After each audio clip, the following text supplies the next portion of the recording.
فاهمه؟ وممكن تعمليها كده وتحطيها في قلب الفريزر على فكره، لو انت عايزه تحفظيها برده في الفريزر وتجمديها. خلاص حسيتي انها مش هتستخدميها وجبتي غيرها، مفيش مشكله. يعني هنعمل الحاجات بتاعتنا دي كده بنفس الطريقه. الجزر، استني ما اشوف عندي جزر ولا حاجه ولا فلفل. نفس الطريقه هنعمل كده معاها ليمون.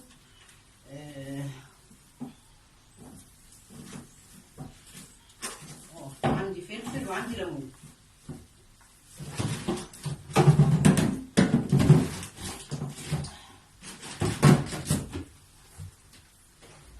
بصي يا ستي الكل، ادي حاجه. عندي ليمون نفس الحكايه. مثلا انت حاسه ان انت مش هتستخدميها دلوقتي خالص، ممكن تقومي ايه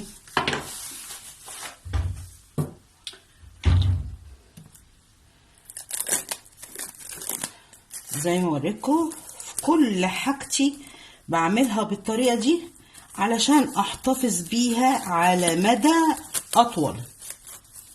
خلاص بغلفها تغليف كلي حلو.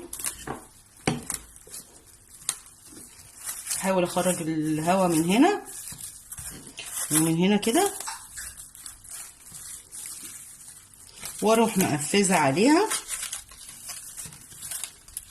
الليمونه بتفضل زي ما هي، كل حاجه بتفضل زي ما هي طازه، فاهمين؟ تفضل في التلاجة من تحت في درج التلاجة، لا هي مصوفة ولا معفنة ولا خسرتيها، بتفضل عندك فترة طويلة جدا. بتقفلي كده وبتبقى في نفس الوقت نضيفة، بتسحبي كده الحاجة بتاعتك بتبقى نضيفة في قلب التلاجة. انا ما بكون جايبة كمية خضار كتيرة افضل بقى اعمل الحاجات دي علشان انا مش هستخدمها دلوقتي خالص. يعني انت كده استنى، احنا نجيب الفلفل بقى علشان خاطر نبقى ايه جبنا لكم كل حاجه وعملناها علشان تبقوا ايه شايفين الدنيا فيها ايه. تعلموا يا بنات. الفلفل الرومي نفس النظام، مش هتعمليه دلوقتي ومش هتستخدميه دلوقتي، اعملي بنفس الطريقه دي. ويمكن بتروحوا بتلاقوا في محلات حاجات مقفله كده بالطريقه دي، انتوا مش فاهمين ليه، بتفتكروها ان هي كواليتي. لا، هي بيعملوها كده علشان خاطر علشان تقعد كتير، وفي نفس الوقت بتسأليهم اصل ده حاجه تانية من حته تانية، فاهمين؟ لكن هم اساسا علشان يحتفظوا بيها مدى بعيد، او مثلا حاجه جايه فعلا من بره بس مش عايزين يعملوا عليها اوردر تاني، فبيضطروا ان هم يقفزوها كده علشان خاطر ما يدخلهاش اي نوع من انواع الهواء ولا اي حاجه، وتفضل الحاجه زي ما هي مقفوله محتفظه بحاجاتها. الفلفلايه كبيره فهديها لفه تاني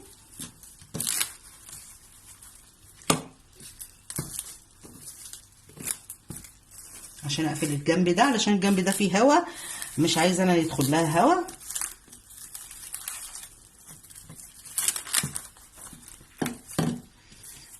تمام، بقفل عنها الهوا خالص. تسقع وكل حاجه بس محتفظه بيها. بقفلها قفله حلوه كده كله مع بعضه. تمام، خلاص حاجتك بقت حلوه ونضيفه وجميله.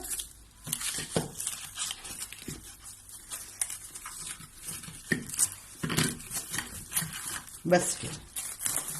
ده الفلفل، اي نوع فلفل، اخضر احمر اصفر برتقاني زي ما انت عايزه، كرنب سلطه جرجير اي حاجه كده بالطريقه دي. عندي بقى الفلفلايه دي كمان الطويله دي برضو نفس النظام، هعمل لها نفس الحاجه نفس الطريقه.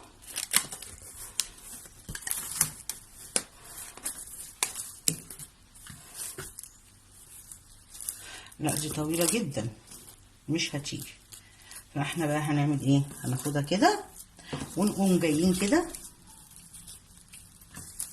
وهنقفلها. هديها لف كام لفه كده. تمام، وبقفل عليها كده.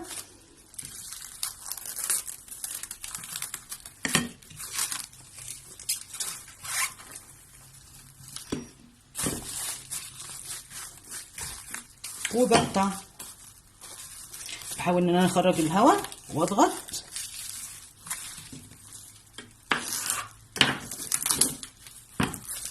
وبحفظها، حاجتي بتبقى جميلة ونضيفة ومحفوظة بالشكل ده.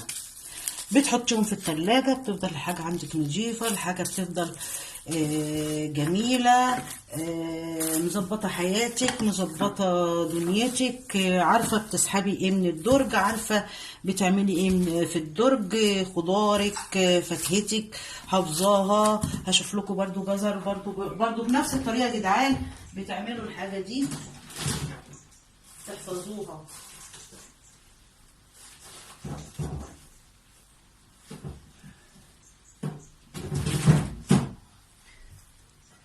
لا انا الجزر قطعته كده شبه لان انا مش بستخدمه كتير. عامه اي نوع خضار هتحفظيه في قلب التلاجة بالشكل ده هتطولي في مدته ومش هيبوظ منك، هيقعد مده طويله جدا على بال ما تفكري ان انت تستخدميه. عمره ما هيوصل له البكتيريا، عمره ما هيعفن، عمره ما هيجرى له حاجه بالتقفيل ده. اعرفي كده اي طريقه بتعمليها حلوه بتفيد بيتك وتفيد اولادك وتفيدك انتي، علشان ما يبقاش حياتك كلها ضايعه في فلوس في خضار والكلام ده كله. الطريقه دي اسلم طريقه لانك ان انتي تغلفيها وتحفظيها وتبقى عندك الحاجه موجوده بنفس كأنك لسه زرعاها، كأنك لسه واخداها. دي الطريقة دي بتطول مدى حياة الخضار بتاعك. ماشي، يا رب اكون فدتكم النهارده بالفيديو ده، ويا رب يا رب يا رب يا رب دايما اكون في ظهركم ودايما اعلمكم حاجات جديدة، وشكرا.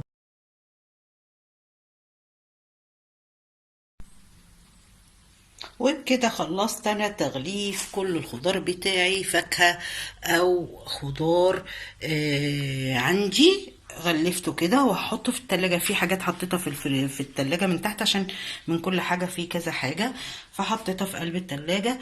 واي فاكهة عندك، موز، اي حاجة بيقعد عندك مدة طويلة. والطريقة دي سهلة جدا وجميلة. يا ريت ما تستخسريش على نفسك ان انت تحافظي على حاجتك وقرشك وطريقة نظام حياتك. وشكرا.